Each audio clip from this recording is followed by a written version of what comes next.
مجولی و چیروک سه هوال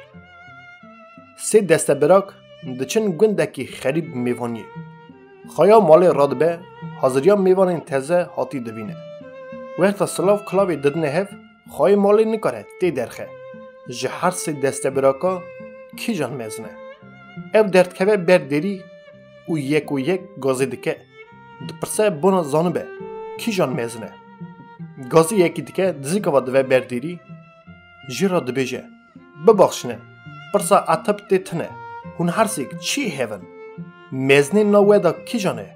وکی از بزنبم میوان دویجه دا ام هر سیک دسته براکه هیون لیو هر دو براکه من چاوا حیوان جی از لی اوانا تننه میزن ازم خواه مالی دویجه پاک کرم که هر روندی هنه وعدت که به ارته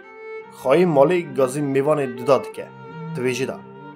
کرم آخوا دکاری بیجی جوه هر سکا سرکار کیه وکی از خلاته که پیشکش کم میوان دویجه جامی رو جی لنگ من لسری هر دنیه میزن ازم سرکار ازم هر دن کوچک منن خواه مالی ازنا میوان دده دویجه پاک کرم که هر رونی باشه هنه وقت شونده خواه مالی گازی میوان سسیاده که او دخوازه ویجی بجربینه دویجی میوان من دکاری بیجی جوه هر سه حوالا کفش او میزن کی جانه وکی انوارا خبردن میوان سسیاد دویجه ماقول جدوی من زیرتره وکی از خواب بگینم هر دو حوالی خواه هر دو جی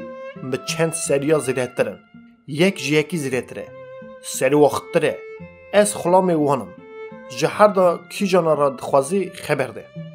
خواه ماله دبیجه میوان جان ببخشینه من تو عجز کری کرم که هر رونه انوارا آزاد و قلخی بکن میوان ده چه رودنه خواه ماله ودگره آلی خینی دمه دده کلفته که سه تخت نان باشقه حاضر که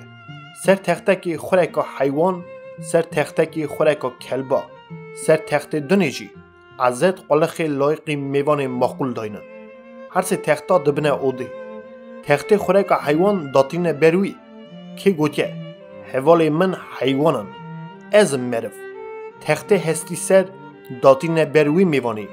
یک حوال خارا کلب گوته بو تخت عزت قلخ مقولی داتینن بروی میوانی